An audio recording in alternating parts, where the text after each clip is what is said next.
Imagine this for a second. It's July 1947. The U.S. Army drops a bombshell press release. They've actually found a flying disc. Wow. Okay. Yeah, the whole world is buzzing. But then, almost overnight, they pull it back. Just like that. Retracted. Completely. Completely. The news story, never mind. It was just a weather balloon. And right there, in that moment, decades of questions, suspicion, theories, they were all born. That sudden switch is, yeah, well, it's the core of the mystery, isn't it? Exactly. Yeah. And today, on the deep dive, we are plunging right into that mystery, the Roswell incident. We're going to explore what the government might have really been trying to hide. And then we're looking at two really fascinating perspectives, right? Yes. One from Michael Heiser, a respected biblical scholar, and another from theologian Dr. David Diamond. They offer these incredibly similar yet distinct explanations for, the whole UFO phenomenon. And the connection they make isn't the usual little green men. It's something else entirely. Right. They link it to ancient spiritual warfare. So, our mission today is to give you a clear, structured look at these ideas, help you cut through some of the noise, and consider some pretty thought-provoking concepts about what might really be going on. It's interesting how something, starting with an official announcement, can just spiral when the follow-up doesn't ring true. That lack of credibility really opened the door. It really did. So, let's set the scene. July 1947. Rancher Mac Brazel finds his field scattered with weird metallic bits near Roswell, New Mexico. He lets the authorities know. And the Air Force doesn't just investigate quietly. They go public. They go very public. An official announcement, we've recovered a flying disc. That wasn't some fringe report. It was the military saying it. But then, boom, the story flips. Almost instantly. Just as fast. The government says, nope, actually, just a common weather balloon. The kind they used all the time for weather data. Which, if they were trying to calm people down? It backfired massively. People immediately started asking, wait, hold on. Your top scientists can't tell the difference between a weather balloon and a flying disc. Seriously. It just didn't compute. And that lack of a believable explanation, it created this huge vacuum. And that vacuum just filled right up with speculation, conspiracy theories, all the stuff that still swirls around Roswell today. And that apparent inconsistency, that obvious communication fumble, is exactly what grabbed the attention of Dr. Michael Heiser years later. It makes you ask, why? Right. So let's talk about Heiser. He was born in '63, Pennsylvania, grew up in a devout Protestant Christian family, got really deep into biblical mysteries. Academically rigorous, too. Yeah. MA and PhD in biblical studies, Semitic languages from University of Wisconsin-Madison. Yeah, his whole thing was using knowledge to, as he put it, illuminate others, uncover truths. And his path into ufology wasn't typical. It started in 1997, interestingly enough. How so? He got invited to an alien UFO conference. And guess where? New Mexico. The Roswell state. Huh. Coincidence? Maybe. He wasn't a UFO buff, but he was deeply curious. He kept wondering why so many people all over the world were reporting such similar sightings and experiences. He thought the easy answer, they're all just crazy, was probably, too simple. That's a fair question. And something specific happened at that conference, didn't it? A key moment. Yes. A reporter put Air Force Colonel James on the spot during a press Q&A, asked him point blank about what the government was supposedly hiding at Roswell, specifically the rumors about non-human bodies. Okay, the million-dollar question. And Colonel James answered very confidently, said those bodies were just test dummies. The Air Force using high-altitude drop tests. Case closed, right? And not for Heiser. Not at all. Heiser, with his academic mindset, immediately saw a problem, a big one. What was it? He knew from public record stuff anyone could look up that those particular test dummies weren't even used until the early 1950s. So years after Roswell in 1947. Exactly. At least 3 years later. And for Heiser, this wasn't some complex conspiracy theory. It was just bad information. An amateur mistake, he called it. Wow. And that was his aha moment. He thought, okay, there is something here. It wasn't necessarily aliens, but something was being hidden or misdirected. It convinced him someone, somewhere in the government or military, actually wanted the UFO myth to keep going. Why? What would be the point of that? Well, that led him to his first major conclusion. The whole UFO story became a kind of smokescreen. Smokescreen for what? To hide what the military was really up to back then. A way to distract people, flood the zone with confusing signals. Okay, so what does Heiser think was the real secret? Layer one of this deception. He pointed strongly towards Operation Paperclip. Right, I've heard of that. Post-WWII, bringing German scientists to the U.S. Exactly. Over 700 of them, many with Nazi backgrounds, including big names like Werner von Braun. They were put to work on top-secret advanced military projects. And Heiser thought their work could be mistaken for UFOs. Precisely. Think about it. Experimental aircraft, maybe things like advanced delta wing designs, stuff the public had never seen before, flying around the New Mexico desert. It's easy to see how that could be misidentified as a flying saucer. Okay, that fits the disc description, potentially. But what about the bodies? The alien body rumors? That's where Heiser's theory gets darker. He suggested the bodies weren't aliens, but possibly human subjects. Human subjects. Secret experiments. Yeah. Perhaps individuals with unusual physical conditions, maybe something like progeria, which can cause distinct features. He speculated that in the crash wreckage, such individuals might tragically be mistaken for something non-human. That's unsettling. So this first layer of cover-up was about hiding classified tech and the uncomfortable truth about using former Nazi scientists. That was Heiser's conclusion for Layer 1. Protect secrets, avoid controversy. The UFO story was convenient cover. Oh, you said layer 1. There's more. Oh, yeah. Heiser went deeper.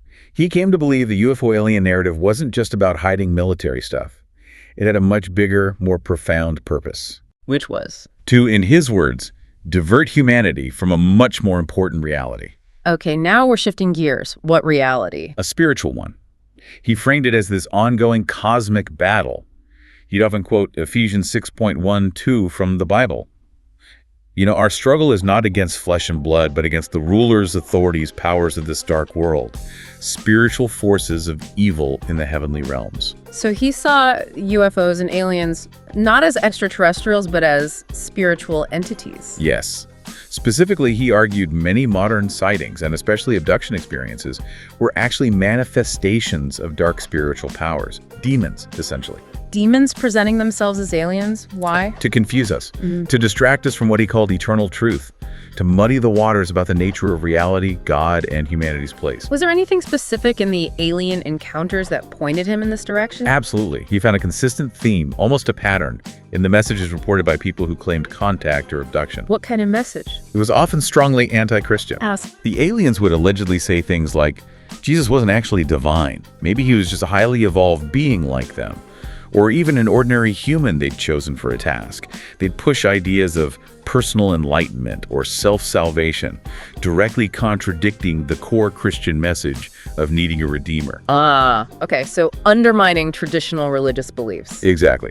And for Heiser, that specific anti-Christian slant was the first great clue. It told him these weren't just visitors from space. They had an agenda, and it aligned with what he understood as demonic deception. So he didn't think the people reporting these things were lying or crazy? No, quite the opposite. He saw them as victims. Victims of these demonic encounters, genuinely experiencing something terrifying and bizarre, but fundamentally misinterpreting what it was. Wow, that's a completely different lens to view the phenomenon through. It is, and it connects really intriguingly with the perspective of Dr. David Diamond, which also focuses on the spiritual dimension, but specifically through the biblical story of fallen angels. Okay, so let's transition there. We see UFOs constantly in the media now. This whole field of ufology has sprung up. Diamond sees that as significant. He does. He notes how ufology, which he calls pseudoscientific, has sometimes merged with certain pagan beliefs. But like Heiser, he urges basic questions about these supposed visitors. Like what? The fundamental ones. Who are they? Where are they from? Who sent them? And critically, what message do they bring? And for Diamond, the answers aren't in astrophysics, but in scripture. Primarily, yes. He goes back to the story of Lucifer. The fallen angel. Right, sometimes called Lesbel, light bearer, or Heliol in Hebrew. Diamond describes him based on biblical texts like Ezekiel. Originally the highest-ranking cherub, incredibly beautiful, wise, perhaps even the director of praise in heaven. Adorned with precious stones, almost like the description of the New Jerusalem in God's own garden. Exactly. But pride got him. Vanity. He wanted to be God, essentially. Isaiah details that ambition. I will ascend to heaven. I will make myself like the Most High. And the fall was dramatic. Extremely. Cast out. Jesus described it like seeing Satan fall like lightning, fast, visible, maybe even audible. He became, in a sense, the prince of this world. And he wasn't alone in this rebellion. No. That's key. He persuaded, Scripture suggests, maybe a third of the angels, potentially millions, to join him. This shows angels apparently have free will. And what happened to those rebellious angels? Diamond points to passages in 2 Peter and Jude. God didn't spare them. Some were cast into prisons of darkness or the abyss awaiting final judgment. But not all of them. Apparently not. While some are locked away, many seem to be still active, operating here on Earth, which Lucifer sort of became the first inhabitant of after his fall. Okay, so we have Lucifer, fallen angel, some in prison, some active. How does Diamond connect this to UFOs or aliens? He makes a really crucial distinction between fallen angels and what are commonly called spirits or demons. What's the difference in his view? He argues fallen angels can materialize. They can take on a physical form, appear as humans, or maybe even other things. We see examples in the Bible of angels appearing visibly. Okay. But spirits or demons? They cannot materialize on their own, according to Diamond. They need a host. They need to possess something physical. Ah, like the story of Legion in the Gospel. Exactly. Thousands of demons needing to inhabit first a man, and then when cast out, a herd of pigs. They needed to occupy physical matter to manifest and, act out their destructive purposes. So without a body, human or animal, they're essentially disembodied forces. That's the idea. And this distinction of angels potentially materializing, demons needing hosts, is central for Diamond when interpreting phenomena that look like physical beings or craft appearing seemingly out of nowhere. So tying this all together, how does this reshape our understanding of the Roswell event and the broader UFO phenomenon? Well, looking through the lenses of Heiser and Diamond, it suggests that truth might be incredibly multifaceted, not just one simple answer. Right. You potentially have layers, maybe actual secret government projects involving advanced but human-made technology possibly developed via controversial means like Operation Paperclip. That's layer one. Then layered on top, or perhaps intertwined, you have this ancient spiritual conflict Heiser and Diamond describe, with entities, fallen angels, or demons manifesting in ways that mimic extraterrestrial visitation. Using the alien narrative as a modern form of deception or distraction. Precisely. A way to pull our focus away from deeper spiritual realities or truths. It's a lot to take in. We live in a world just saturated with information, theories flying everywhere online. And both sources, in their own ways, really stress the need for critical thinking. Don't just swallow whole the latest explanation, whether it's mundane or extraordinary. Question the source, question the message. So, as we wrap up this deep dive, the challenge for you, the listener, is maybe to consider this. Could the biggest deception not be a specific lie, but a grand distraction? Yeah. If these theories hold even some water, what might you be distracted from? It echoes that old warning, doesn't it, about deception being prevalent in the last days. It definitely gives you something to think about to investigate further for yourself.